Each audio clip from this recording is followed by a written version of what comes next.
को आपको सोचना चाहिए।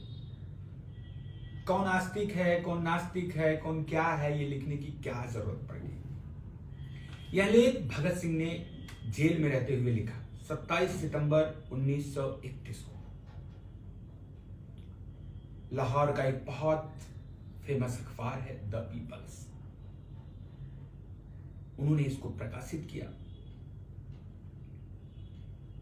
भगत सिंह जी ने ईश्वर की उपस्थिति पर अनेकों तर्कपूर्ण वाद प्रतिवाद किए और तमाम सवाल खड़े किए कि भाई ईश्वर है कि नहीं है, ईश्वर है तो हमें दिखता क्यों नहीं है, ईश्वर है तो हमारे काम में क्यों नहीं आता, ईश्वर है तो आज हमें ये देश की आजादी की लड़ाई क्यों लड़नी पड़ रही है, हमें अकेले क्यों फांसी लटकना पड़ रहा है, हमें क्यों जेल जाना पड़ रहा है। इन सब मुद्दों पे उन्होंने बहुत अच्छे से अपनी बात इस पूरी किताब में लिखी। उसमें जो सबसे बड़ा उनका एजेंडा था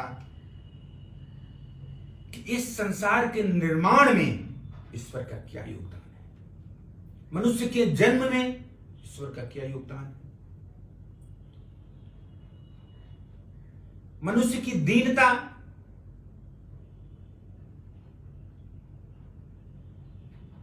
और जो दुनिया में तमाम शोषण चल रहा है, अराजकता चल रही है, उन सब में इनका क्यों योगदान है। अगर ईश्वर है तो होना चाहिए। जो समाज में वर्ग भेद, जाति, ऊंच नीच, इन सब में क्यों योगदान है। बड़ी सोचने की बात है, बड़ी तर्कपूर्ण बात है। आज लड़ाई एक युवा, एक नौजवान, एक क्रांतिकारी भगत सिंह और ईश्वर ने, कि भाई मैं युवा हूं, मेरा नेम फेम है, पूरे देश में मैं फेमस हूं, और फिर भी मैं नास्तिक हूं, क्यों। तो यही सब मामला था। जेल में थे, लाहौर की जेल में, और स्वतंत्रता सेनानी बाबा रणधीर सिंह 1930 से 1931 तक सेंट्रल जेल में कैद थे। उसी बीच अपने बेचारे भगत सिंह भी वहां पहुंचे। बड़ा नाम था, भगत सिंह, भगत सिंह, भगत सिंह। वह जेल में सब इच्छुक थे कि भगत सिंह ऐसे हैं, भगत सिंह वैसे हैं, भगत सिंह ये हैं, भगत सिंह वो हैं। लेकिन एक बड़ी बात जो निकल के आई, भगत सिंह नास्तिक है और भाई रणधीर सिंह जी आस्तिक इंसान। तो बताओ, एक नौजवान अभी नए उम्र का बच्चा क्यों नास्तिक हो गया, और इतना इसका नाम है, इसका फेमस है, क्यों नास्तिक निकल गया। भाई जेल में इतना आसानी से तो मिलने नहीं दिया जाता। पूरी तरीके से कोशिश कर रहे थे रणधीर सिंह जी कि मैं भगत सिंह से मिलूं, भगत सिंह को बताऊं कि भाई ये नास्तिक क्यों हूं, ईश्वर है, आज ईश्वर की वजह से तुम पैदा हुए, तुम ये हुए, तुम वो हुए। भाई कोशिश करते रहे। एक दिन ऐसा मौका मिल ही गया, किसी तरीके से जहां भगत सिंह जी काल कोठरी में रह रहे थे वहां पहुंच गए, और भगत सिंह जी को पूरा कोशिश कराया, पूरा जी जान लगा दिया, क्या ईश्वर में इनको भरोसा दिला दें। भाई मैं बड़ा आदमी, मैं एक सेना का स्वतंत्रता सेनानी, उनका भी वही होता, वही सारी चीजें, बहुत सारी चीजें कही। उन्होंने कहा कि यार भगत सिंह, तुम्हारा ना ये प्रसिद्धि से बहुत बहुत बड़ी बात, कड़ी बात मैं कह रहा हूं। और ये बाबा साहब बाबा रणधीर सिंह जी ने कहा कि यार तुम्हारा प्रसिद्धि से ना तुम्हारा दिमाग खराब हो गया है, तुम्हारे दिमाग और ईश्वर के बीच एक काला पर्दा पड़ गया है। इसी टिप्पणी और इन्हीं बाबा रणधीर सिंह जी की वजह से भगत सिंह जी ने ये किताब लिख दी, मैं नास्तिक के।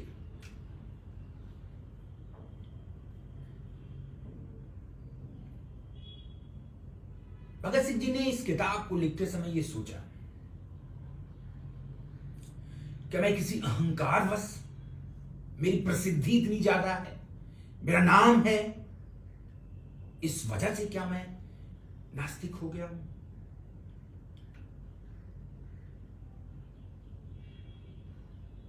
उनके कुछ दोस्त कहने लगे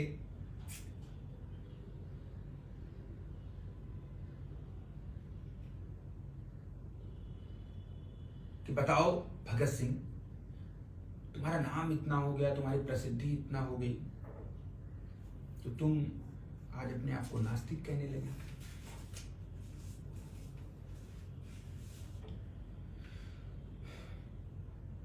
तो ऐसा कुछ भी नहीं था। भगत सिंह ने साफ सुथरी स्पष्ट बात बताई।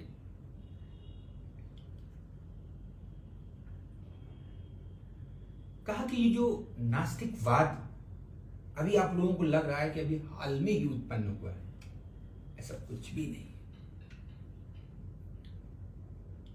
मैं तो इस बचपन में जब पढ़ रहा था तो ईश्वर की बहुत उपासना करता था, ईश्वर में बहुत मानता था,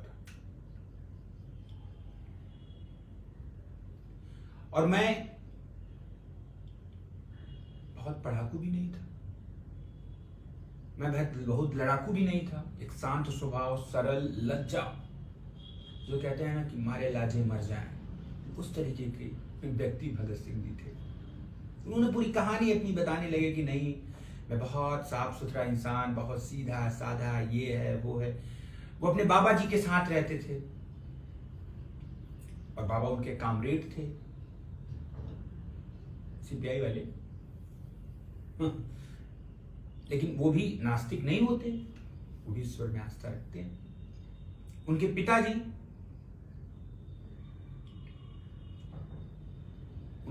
भी ईश्वर में बहुत विश्वास रखते थे और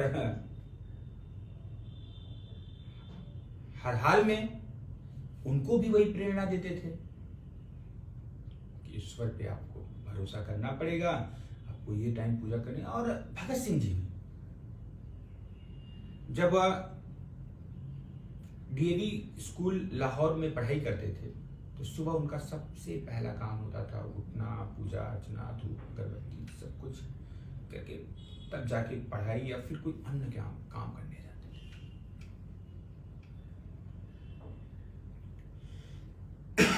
थे। गायत्री मंत्र, तमाम चीजें।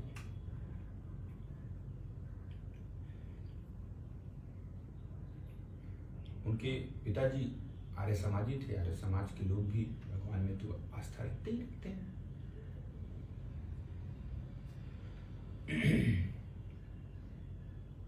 और सबसे जो इसमें कॉमन बात है कि भगत सिंह जी बहुत ऐसा नहीं कि बचपन से नास्तिक थे, बचपन से बहुत ज्यादा क्रांतिकारी थे, कुछ नहीं। जैसे हमारी आपकी शिक्षा चलती है उसी तरीके से उनको भी शिक्षा लेने के लिए स्कूल भेजा गया। वहां पे उन्होंने क्रांतिकारी लोगों को देखा, जो ये कामरेड लोग होते हैं, उनसे फिर उनकी मुलाकात हुई। फिर वहां से जो देश में अपना योगदान दिए, जो क्रांतिकारी भावना पैदा हुई, तब उन्हें लगने लगा कि कहीं ना कहीं हम ये जो ईश्वर में विश्वास करते हैं, हम जो मंदिरों में विश्वास करते हैं, मस्जिदों में विश्वास करते हैं, गुरुद्वारे में विश्वास करते हैं, कहीं ना कहीं ये चीजें हमको आपको वैचारिक रूप से, सामाजिक रूप से और देश हित में ये मुझे कमजोर कर रही है। और उन्होंने ये निर्णय लिया कि नहीं, हमको अपने समाज के लिए, अपने देश के लिए कुर्बान होना है, हमें अपने देश के लिए लड़ाई लड़नी है। और वास्तविकता वही रही, उन्होंने जो लड़ाई लड़ी उससे देश आजाद हुआ। देश में जितना गांधी का योगदान है उनके इक्वल भगत सिंह और तमाम महापुरुष जो करम दल के महापुरुष माने जाते थे, उन सबका भी योगदान है। लोग ये सोचते थे यार भगत सिंह लगता है बहुत कम उम्र में बहुत ज्यादा प्रसिद्धि हो गई। उनके दोस्त यार सब परिवार भी कहते थे कि नहीं यार लगता है लड़का बावला हो गया, और इसकी प्रसिद्धि इसके सर चढ़ रही है, इस वजह से ये इस तरीके से हो गया। उन्होंने पूरी कहानी बताई यार कि ऐसा कुछ भी नहीं है, मैं भी वही सोचता हूं जो तुम सोचते हो, और मैं ये भी समझता हूं कि लोग मेरे बारे में क्या कह सकते हैं, मेरे बारे में क्या सोच सकते हैं, ये वो भी सोचते थे। ऐसा कुछ भी नहीं है कि वो कुछ अलग सोचते थे, हम आप कुछ अलग सोचते हैं। उनके मन में भी वही चलता था, उनके मन में सवाल उठते थे, उनके मन में विज्ञान की भावना जागृत हुई। उन्होंने कहा कि अगर ईश्वर है तो ये हमारा देश आज गुलाम क्यों है? ईश्वर से हम जैसे तमाम लोग, हम ही तो नहीं आस्तिक है, बाकी सभी तो आस्तिक है। कुल मिला के उन्होंने पूरी तरीके से इस पूरी किताब में अपनी पूरी कहानी लिख दी कि जेल में तमाम लोग उनके ऊपर ये सोचे कि नहीं इनको इस वजह से हो सकता, इनको उस वजह से हो सकता है, ऐसे हो सकता है, वैसे, लेकिन सब पे उन्होंने पटाक्षेप करते हुए ये साफ सुथरी बात कही कि जब आपकी इच्छा हो तब आप पूजा कर लिया करो। यह नास्तिकता है जिसमें साहस का अभाव है। दूसरे नेता जिनके मैं संपर्क में था, पक्के श्रद्धालु आदरणीय कामरेड सचिंद्र नाथ सन्याल आजकल काकोड़ी षड्यंत्र में केस के सिलसिले में आजीवन कारावास भोग रहे। ऐसा नहीं है कि जितने कामरेड थे और जो उनके साथी सहयोगी थे वो सभी नास्तिक थे, इस वजह से भगत सिंह नास्तिक हो गए, ऐसा कुछ भी नहीं था। और उन्होंने ईश्वर के ऊपर प्रशंसा के पुष्प रहस्यात्मक वेदांत के कारण बरसाए। 28 जनवरी 1925 को भारत में जो दी रिवोल्यूशनरी क्रांतिकारी पर्चा बांटा गया था, वह उन्हीं के बौद्धिक श्रम के कारण, उन्हें सर्वशक्तिमान और उनकी लीला कार्यों के कारण प्रशंसा की गई। मेरा ईश्वर के प्रति अविश्वास का भाव जरूर है, लेकिन क्रांतिकारी दल में यह नहीं उदय हुआ था। मैं क्या ईश्वर के प्रति मेरा जो भी नास्तिकता है, ईश्वर के प्रति मैं नहीं मानता हूं। ये मैं किताब से पढ़ रहा हूँ, ऐसे कोई हवा में नहीं बोल रहा हूँ, इसमें मेरे अपने भी विचार हैं। ये कहीं इसी आंदोलन में या इसी क्रांतिकारी जगह पे नहीं प्रतिष्ठित हो गया। काकोरी के सभी 4 शहीदों ने अंतिम दिन भजन प्रार्थना में गुजारे। राम प्रसाद बिस्मिल का एक रूढ़िवादी आर्य समाजी थे, राम प्रसाद बिस्मिल जी उनके साथी थे। वो एक रूढ़िवादी बिस्मिल आर्य समाजी थे। समाजवाद तथा साम्यवाद में अपने बृहद अध्ययन के बावजूद राजेन लाउडी उपनिषद एवं गीता श्लोकों का उच्चारण अपनी अभिलाषा को दबा न सके। मैंने उस समय सिर्फ एक ही व्यक्ति को देखा जो कभी प्रार्थना नहीं करता था और कहता था, दर्शन शास्त्र मनुष्य की दुर्बलता है। ये बहुत बड़ी बात बहुत छोटे शब्दों में लिखा है कि दर्शन शास्त्र मनुष्य की दुर्बलता अथवा ज्ञान के सीमित होने के कारण उत्पन्न होता है। अगर आपके पास, देखिए, उस कम उम्र में भगत सिंह जी ने जो काम कर दिए, हर समाज के तबके से मिले, हर लड़ाई में हर समाज के लोग थे, और आज वो हम लोग भी फेस कर रहे हैं कहीं ना कहीं। तो उन्होंने देखा कि नहीं, देश दुनिया में कुछ भी नहीं, हम लोग भी बहुत बड़े आस्तिक थे, लेकिन आज अपने आप को समझते हैं कि यार नहीं, जीवन में संघर्ष करना है, अपने समाज के लिए लड़ना है, अपनों के लिए लड़ना है, अपने देश के लिए लड़ना है, बाबा साहब के बनाए हुए संविधान को बचाने के लिए लड़ना है। तो इस वजह से हम लोग भी कभी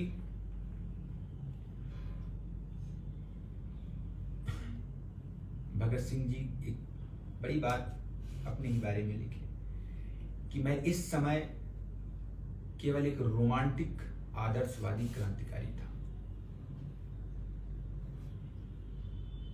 अब तक हम दूसरों का अनुसरण करते थे, अब अपने कंधे पर जिम्मेदारी उठाने का समय आ गया।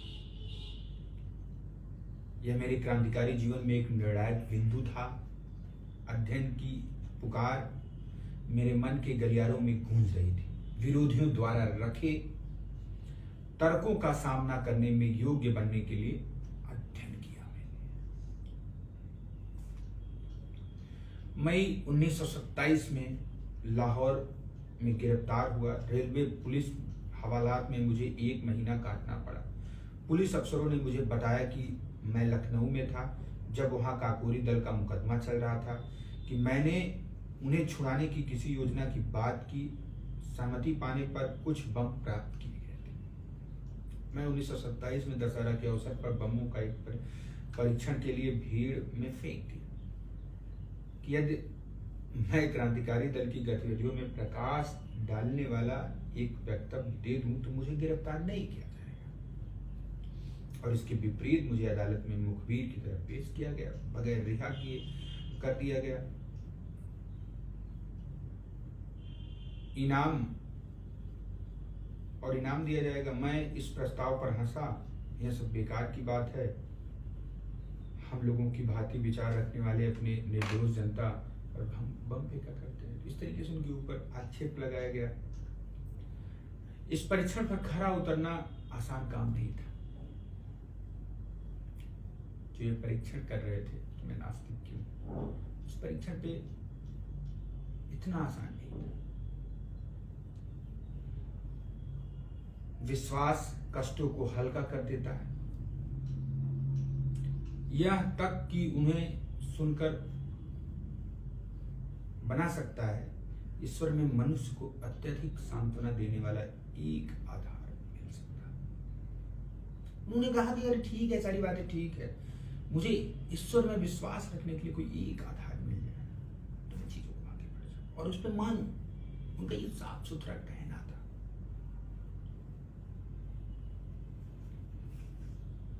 बहुत बड़ी बड़ी बातें उन्होंने कही इस किताब में। इसको मैं पूरा आपको पढ़ के नहीं सुना सकता, बहुत लंबा हो जाएगा। मैं ऐसे ही बस एक सारांश बताना चाह रहा था कि लोग सोचते हैं ना कि अगर कोई नास्तिक हो गया तो उसका बहुत